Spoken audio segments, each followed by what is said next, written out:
everyone, and welcome to your favorite podcast, health podcast, Own Your Health. And as usual, I'm your host, Opeoluwa. And today I'm going to continue on the topic of high blood pressure. Now, last week I talked about the causes of high blood pressure. This week, I'm going to be talking about the risk factors. And I'm just going to be sharing part 1 today. And next week, I'll be talking about part 2 because there are quite a large number of risk factors. So let me start. So what are some of the risk factors for developing high blood pressure? Number 1 is age. Age plays a very key role when it comes to developing high blood pressure. As we grow older, the risk increases. You know that research shows that it is more common in men from the age of 64, and for women it's from the age of 65. Now, that doesn't mean it doesn't happen to women less than that or men less than that age, but research shows that this is just about how as we age, the risk increases. People that are 30 develop high blood pressure. But my point here, or the point of research, is to say that the more we grow older, the higher the risk of developing high blood pressure. So it's important that as we grow older, we are monitoring our blood pressure levels. The second factor I want to talk about is family history. Family history plays a role when it comes to a lot of chronic diseases. So now I'm talking about high blood pressure, and family history plays a role also. It plays a key role because it is a disease that can run in families.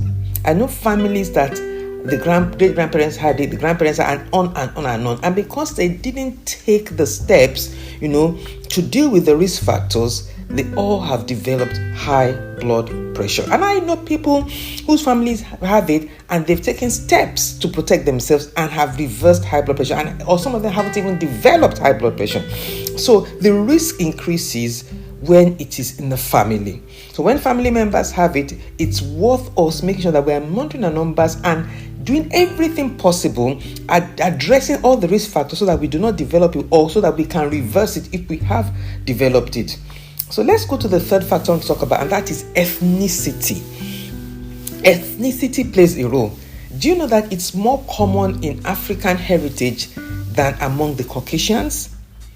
As a pharmacist who's practiced, who when I worked in the United Kingdom, I've been a pharmacist for over 40 years, I'm retired now.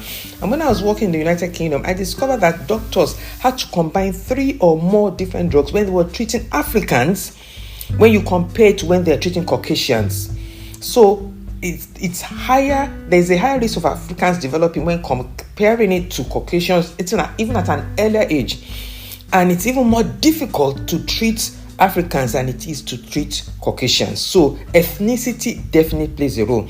Now let's talk about obesity and being overweight. Like with most chronic diseases, obesity and being overweight is a risk factor. And it's no different with high blood pressure.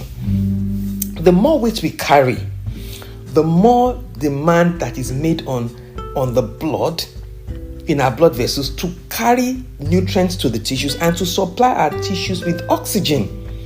This then puts more pressure on the walls of the arteries, and when there's pressure on the arteries, they become constricted, and the blood has to force itself to flow through, and blood pressure rises. Let's look at the fifth factor, which is the lack of physical activity.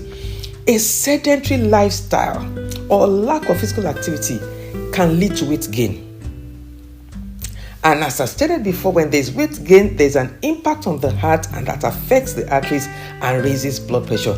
In fact, weight gain or a sedentary lifestyle is it's actually called the number 4 or number 5, killer disease, being sedentary.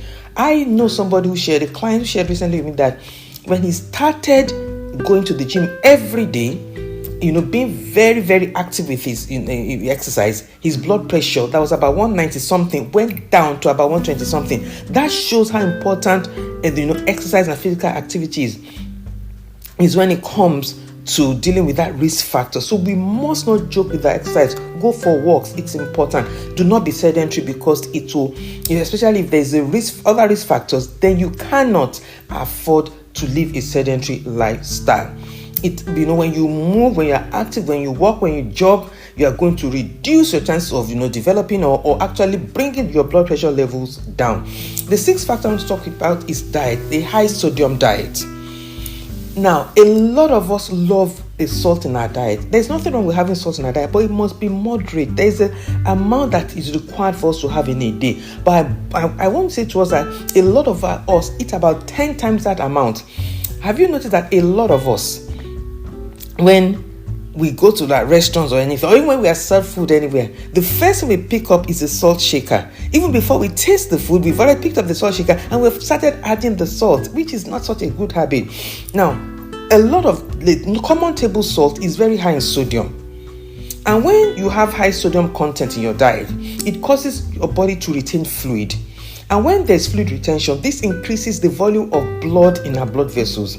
When there's more blood volume in our blood vessels, then it puts pressure on our cardiovascular system, which is the heart and all the arteries and all that, and blood pressure rises. So it's important that we eat a low sodium diet.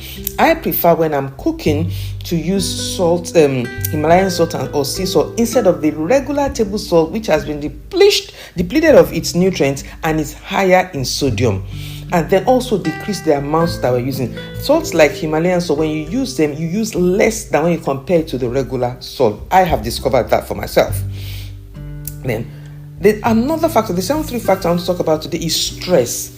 We all go through stress one time or the other in our lives. But when it becomes chronic stress, then there is a problem. When stress becomes chronic, it becomes a risk factor to develop high blood pressure.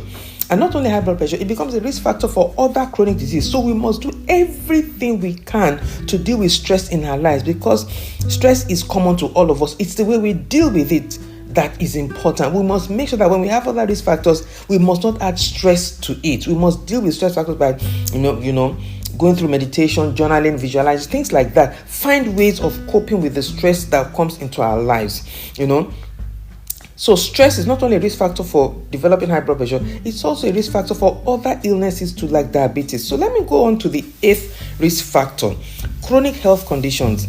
Some chronic diseases also increase the risk of developing hypertension or high blood pressure. Such illnesses include diabetes mellitus, metabolic syndrome, and chronic kidney disease. All these 3 things actually increase our risk of increased high blood pressure or even developing it in the first place. The 9th risk factor I want to talk about today is vision and hearing problems. Now, these are indirect causes. These are indirect causes, because when people have vision problems, when they have hearing problems, I know it's shocking for us to believe this, but when we have all these issues going on, there seems to be an increase in stress and increase in anxiety. And when we are not dealing with the stress and the anxiety that follows these problems, vision problems, hearing problems, and other problems that come to us, then what we have is a raised high blood pressure because of raised stress levels. So anything that increases stress in our lives, including visionary problems, even aches and pains and things like that, will raise our blood pressure. So I'm going to stop with these 9 points today, and next week I'm going to go on with another 9 points, risk factors, and I'd ask you to share this particular podcast, if you listen to people, because you know that 1.2 billion people suffer from high blood pressure all over the world, and 10 million people die from it every year. Please share this podcast with other people. You may be saving someone's life. And as usual, I'm your host, Akpoluwa, and I will catch you next week when we deal with part 2 of this topic.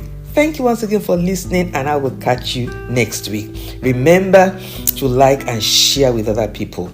God bless you. Bye.